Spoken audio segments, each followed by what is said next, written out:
Reka twongere tubasuhuze kandi tubahe ikaze bakunzi bacu ba Deep News TV. Twizere ko mumeze neza cyane mu bice byose muherereyemo bigiye bitandukanye. Tugeze rero muri wa mwanya tuba tuje kubagezaho amakuru agezweho abarimo aragenda avugwa hirya no hino ku isi. Mu nkundire rero nk'ibisanzwe amakuru yacu tuyahere hano muri Tanzania, ni hariya mu mujyi wa Dar es Salaam. Ibintu ntabwo bikomeje kugenda neza muri kino gihugu cya Tanzania. Kuri ubu ngubu rero amakuru aturuka muri iki gihugu nuko ingendo mpuzamahanga zahagaritswe, ikibuga cy'indege cya Arusha nacyo kirafungwa igitaraganya. Guverinoma y'Ubwongereza yavuze ko indege mpuzamahanga zahagaritswe kugwa cyangwa guhaguruka ku kibuga cy'indege cya Dar es Salaam, kandi ko ikibuga cy'indege cya Arusha hamwe n'ikindi cyegereye umusozi wa Kilimanjaro byafunzwe. Ni nyuma y'uko ambasaderi ya Amerika yagiriye inama abaturage bayo bari muri Tanzania ibasaba gushaka aho bikinga, aho ibabuza kugenda mu mihanda, ivuga ko byabateza akaga gakomeye kandi ingendo nyinshi mpuzamahanga nazo zahagaritswe. Yagize ati abaturage bari kongera kwandika umuco wa politike wacu, tureke kuba inka.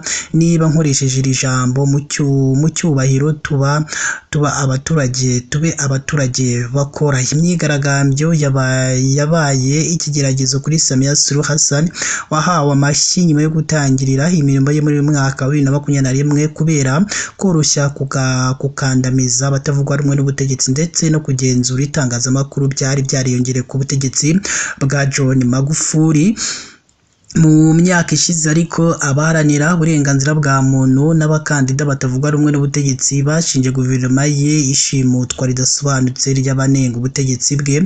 Perezida Samia Suluhu Hassan yavuze ko mu mwaka ushize ko yategetse ko hakorwa iperereza kuri raporo zishimutwa, ariko nta byayivugiyemo byigeze bishyirwa ku mugaragaro. Imyigaragambyo yatangiriye mu murwa mukuru w'ubucuruzi Dar es Salaam no mu yindi mijyi mu gihe cyo gutora kwa gatatu, kubera ko Perezida Samia Suluhu Hassan yaheje mu matora babiri bakomeye batavuga rumwe bahataniraga umwanya wa perezida, ndetse n'ibyo abigaragambye bavuga ko guverinoma yongeye kukandamizwa na rubanda. Nabo kandi tukiri muri aya makuru, reka tunyarukire mu makuru avugwa hariya muri Repubulika ya Demokarasi ya Kongo. Kuri ubu rero AFC M23 yitandukanyije n'abasaba gufungura ikibuga cy'indege cy'Igoma. Inama yabereye mu Bufaransa igamije kuvuga ku mahoro muri Kongo. Kinshasa yasabye ko ikibuga cy'indege cy'Igoma mu burasirazuba bwa Kongo cyafungurwa. Ibyo AFC M23 igenzura ibona ko bidashoboka habe namba. Colonel Nanga ukuriye AFC M23 yavuze ko batarebwa n'ubusabe bwo gufungura ikibuga cy'indege cy'Igoma. Kuri we batangajwe n'itangazo ry'ipari ryasohotse nyuma y'inama igamije uburenganzira mu karere k'ibiyaga bigari, aho yasabye ifungurwa ry'ikibuga cy'indege cy'Igoma.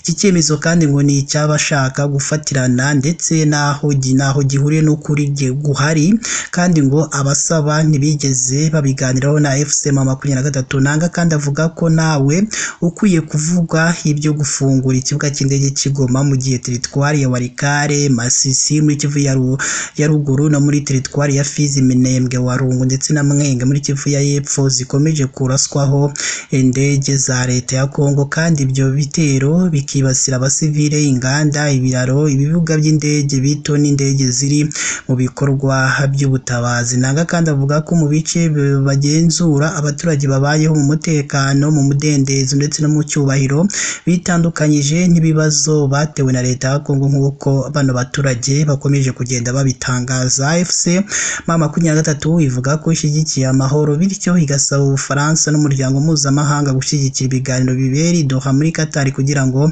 haboneke igisubizo cy'ibibazo binyuze mu biganiro. Minisitiri w'ububanyi n'amahanga w'u Rwanda Ambasaderi Olivier Nduhungire abajijwe n'abanyamakuru ku byo gufungura ikibuga cy'indege cy'Igoma, yavuze ko iriya nama yo mu Bufaransa yaba yihuse kuko hakiri ibiganiro hagati ya AFC M23 na leta ya Kongo kugira ngo baganire ku bibazo byabo n'ibisubizo. Agasanga inama mu Bufaransa Bufaransa itarimo AFC M23 ntacyo cyemezo yafata kuri kiriya kibazo. Yagize ati ikibuga cy'indege kiri mu buyobozi bwa AFC M23, twe nk'u Rwanda duhagaze ku ruhande rw'uko imyanzuro yafatirwa mu biganiro by'Idoha, niho leta ya Kongo na AFC M23 bicaye baganira ibisubizo kuri iki kibazo. Ntabwo ari hano i Paris, ntabwo yafungura ikibuga cy'indege kuko abambere bireba ntibari ahangaha. Ikibuga cy'indege cy'Igoma cyafashwe na AFC M23 mu ntangiriro z'uyu mwaka wa 2025 ubwo imirwano ikaze yasize inyeshyamba zifashe umujyi wa Goma ndetse nyuma